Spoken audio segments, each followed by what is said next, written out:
Ассалаумағалейкум, қалайсыздар? Қалай жағдайларыңыз жақсы ма? Ауыл аймақ бота тайлақ жұмыстамыз. Аман есен ба? 60 апа 70 жезделеріңіз ағайын туыс әкпе бауыр аман ба? Енді бір 10 минутымыз бөліп бір қазір Назарбаев сахнаға шығып қалды ғой енді. Қашан? Кеше ме екен? Алдың күні ме екен? Енді содан бері қарай Қазақстанның халқы да, Қазақстанның билігі де не болып кетті деген.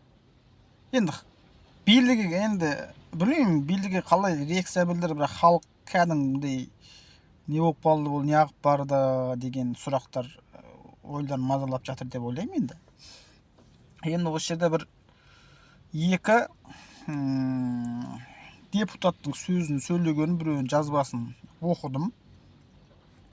Енді Ермұрат Папи ағамыз жазыпты ол жерде. Енді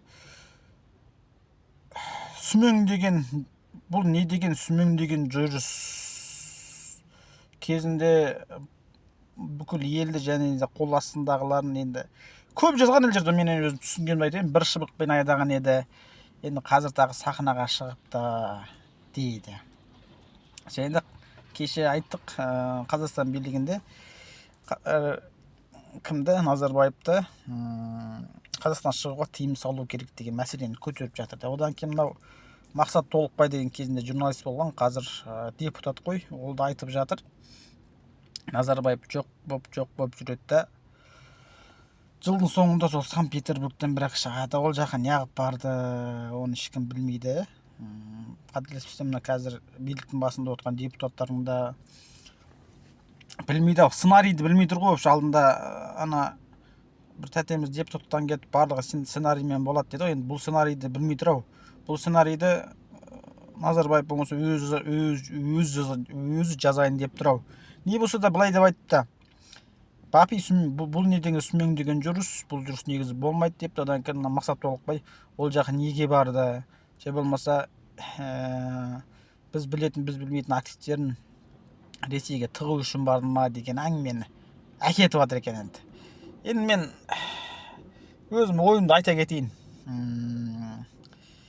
Назарбаев болсын, қазір Тоқаев болсын, Тоқаев президентке келгелі бері болсын, енді білмеймін. Енді мен өзімнің ойым, енді халықтың жағдайы жақсыға кетті деп мен айта алмаймын. Енді қымбатшылық ұрып тұр.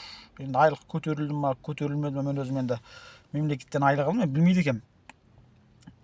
Білсеңіздер, сізді жазып кетіңіздер. Сол өзгеріс сол күйі тұр ғой, енді өзгерген ештеңе жоқ. Тек қана уақыт өзгеріп жатыр, одан басқа не жоқ. Мен енді айтам, бұндай нәрсе болмау үшін енді барлығы қазір Назарбаев, Мақсат Толықбай айтады, Назарбаевтың видеосының астына кірсең, ешқандай жақсы комментарий жазылып жатқан жоқ, барлығы енді қарғап сілеп жатыр дейді да. Былай істеу керек деп ойлаймын енді. Тағы да демократиялық жүйені айтасың да бұл жерде. Демократиялық жүйе болса, мысалға Тоқаевқа тапсырып берді, Қырғызстандағын ала салсақ болады. Мысалға Атамбаев пен Жээнбеков екеуі негізі дос болған ғой, былай қарағанда жастары да шамалас. Сонымен Жээнбековке нені тапсырып берді, не аты? Билікті тапсырып берді да, сонымен артынан Жээнбеков өзі осы кезінде Атамбаев істеп қойған былық-сылықтардың барлығын ашып, іс қозғап, мазасын алды ғой. Біз де сондай істеуіміз керек та. Мысалы, Тоқаев келді ма, одан кейін оның алдындағы президенттердің, оның алдындағы премьерлердің, оның алдындағы сотының барлығын кезінде қандай жұмыстар істеді, қандай жұмыс жасағанда жеп қойды ма, или жемеді ма деген сияқты мәселелердің дүниесінің барлығын тексеріп, алатын алып мемлекеттің атына сөйту керек та. Содан кейін, мысалға, Назарбаев сөйтіп қазір депутаттар, тағы да билік өкілдері сынап жатыр ғой.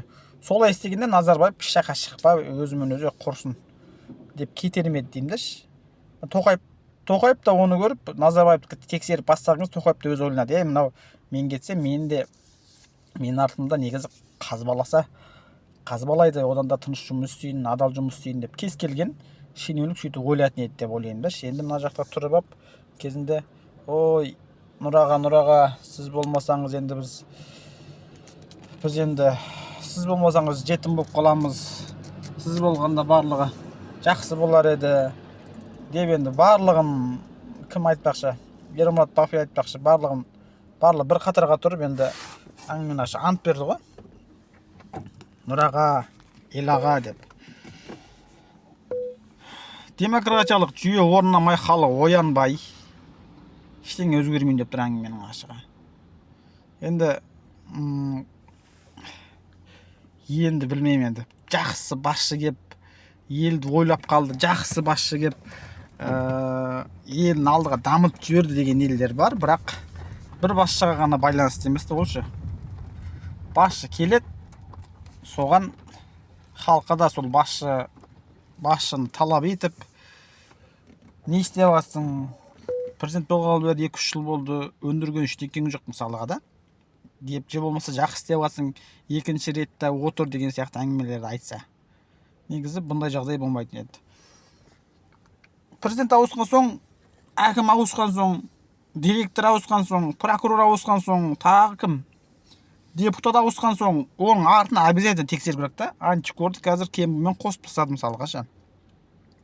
Соның барлығын тексерсе, барлығы әділ жұмыс жасайтын еді деп ойлаймын енді. Халық та ояу болу керек, Қазір халық та өзі аңтаң болып қалды өзі. Не болып жатыр өзі? Қайтып елбасы дейміз ба, же болмаса елбасы демейміз ба деп қалды әңгіменің ашығы. Назарбаев жазарып қалған сияқты енді. 86-ға келіп қалды ма? 86-ға келген адамға ұқсамайды, буксовой етіп жүр әңгіменің ашығы. 86-дағы қазір шалдарың енді білмеймін енді. Саяси сауатсыз халық құл болуға лайықты дейді. Мемлекеттің ісіне келгенде ешкімді аямау керек. Назарбаевты Тоқаев аямау керек. Тоқаевтың орнына келсе, Тоқаевты сол адам аямау керек. Тексеріп барлығын. Президентке келгелі қандай байлығы болды, келгеннен кейін қандай байлығы болды, же болмаса келгеннен бастап опырып тұрып жеді ма, жемеді ма, соның барлығын тексеру керек та. Ал мақтап алып, одан кейін билік ауысқан соң кезінде өткен еді, кезінде бүйткен еді деген жарамас та. Жалпы сондай. Бұл тектен тек шықпады бұл атамыз. Бұл атамыз бір шоу көрсетейін деп тұр. Шоу көрсетейін деп тұр ғой, не болса да бір сценарийді ешкім білмейді. Же болмаса енді таныстырайын деп жатыр ма, осылай болайын деп жатыр балдарым десе, ертең қазір Назарбаевқа қарсы шығып жатқандарда әңгіме айтып қалуы мүмкін. О, Нұр аға, мен сізді білмей қаппын. Сіз Нұр аға екеніңізді білмей қаппын. Шатасыппын ол кезде, енді басым ауырып тұрған беді деп қалуы мүмкін енді. Халық ояу болса, Құдай қаласа барлығы жақсы болады. Бірдеңке болайын деп тұр әңгіменің ашығы. Еліміз аман, жұртымыз тыныш болсын, жақсы. Дұға өтіп шығайық. Жақсы.